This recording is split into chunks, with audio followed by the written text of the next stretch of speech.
High atop a cliff along the Dangrek Mountains, straddling the border between Thailand and Cambodia, stands an ancient masterpiece, Preah Vihear Temple.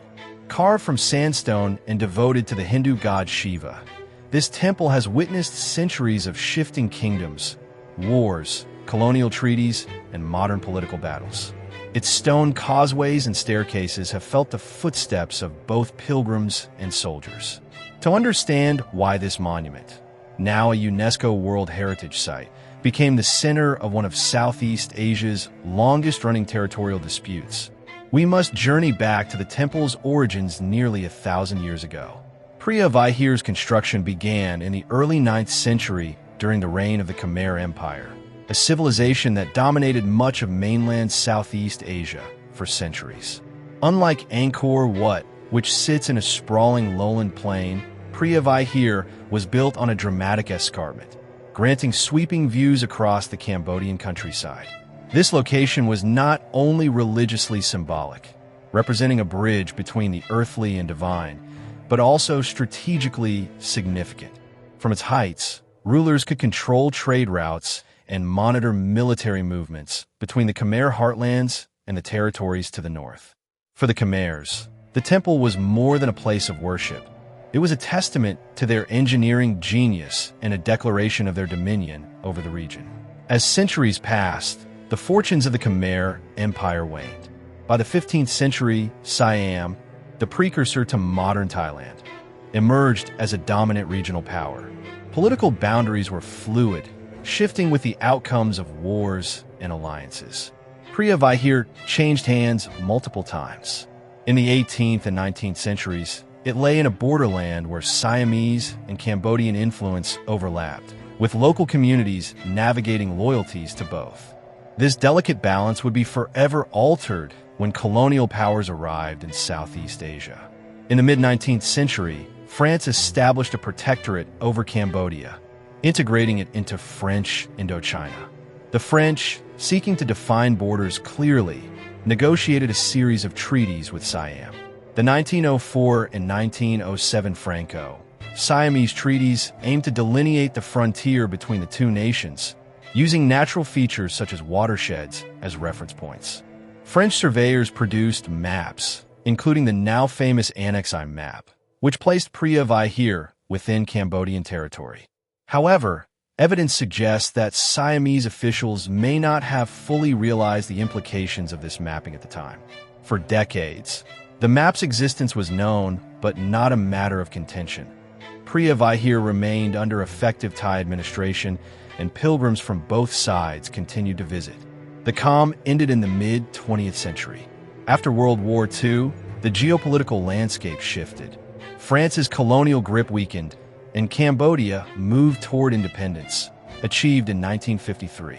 Thailand, having avoided colonization, asserted its sovereignty over territories it claimed as historically Siamese. In 1954, Thai forces occupied Preah Vihear Temple, citing the natural watershed line as the rightful boundary. Cambodia protested, arguing that the Annex I map clearly placed the temple within its borders. Diplomatic negotiations failed, and in 1959, Cambodia brought the case before the International Court of Justice, ICJ, in The Hague. The ICJ's decision in 1962 was a landmark in international law.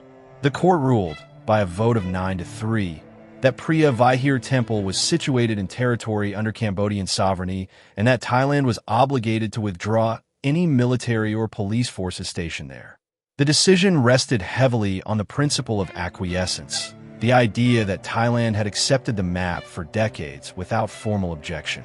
While Cambodia celebrated the ruling as a triumph of justice, Thailand regarded it as a painful loss. Thai officials complied with the withdrawal, but maintained that the surrounding land remained Thai territory, planting the seeds for future disputes. For the next several decades, tensions simmered but rarely boiled over. Both nations were preoccupied with internal political changes, Cold War alignments, and the upheavals in neighboring Vietnam and Laos. The temple remained a site of religious and cultural significance. Cambodians saw it as a jewel of their heritage, linked to the grandeur of the Angkorian past. Many Thais, especially in the northeast provinces bordering Cambodia, considered it an integral part of their local history and identity.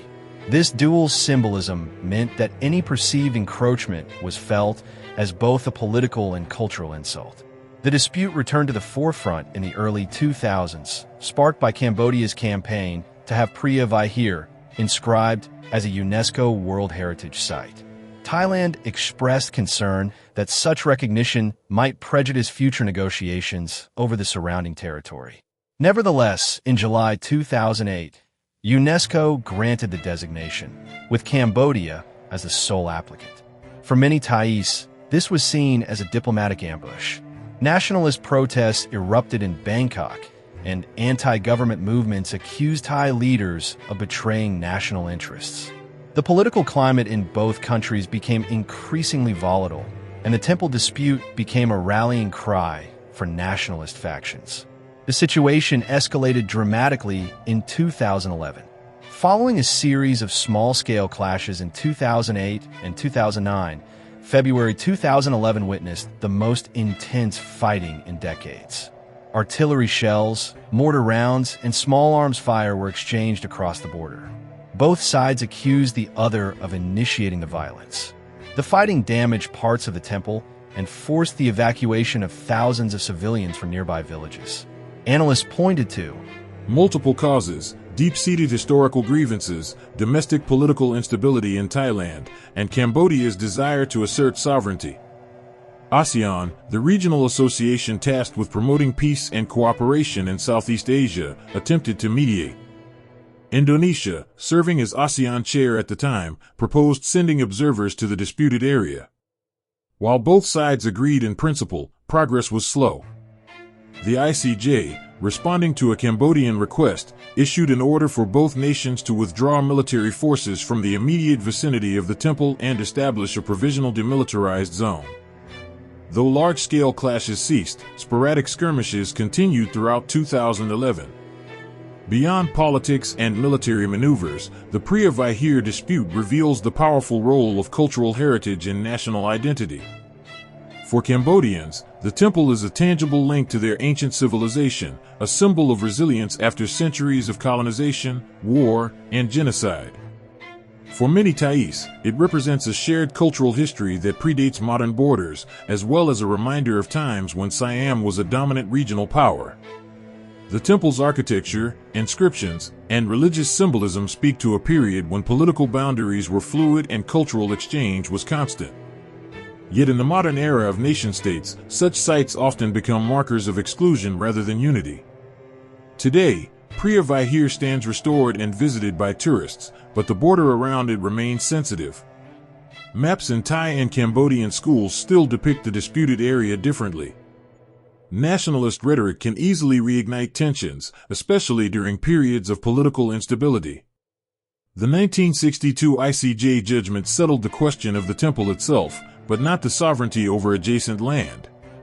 That ambiguity ensures that the dispute is never truly dormant, it merely rests until stirred again by politics, pride, or provocation. Standing before the temple's withered stones, one cannot help but sense the weight of history pressing down, a history where kings, colonial powers, and modern governments have all sought to claim this sacred place as their own. The wind that sweeps across the Dangreg Mountains has carried prayers and war cries alike. The question now is whether the next voices carried on that wind will be those of pilgrims or soldiers. Could another flare-up happen?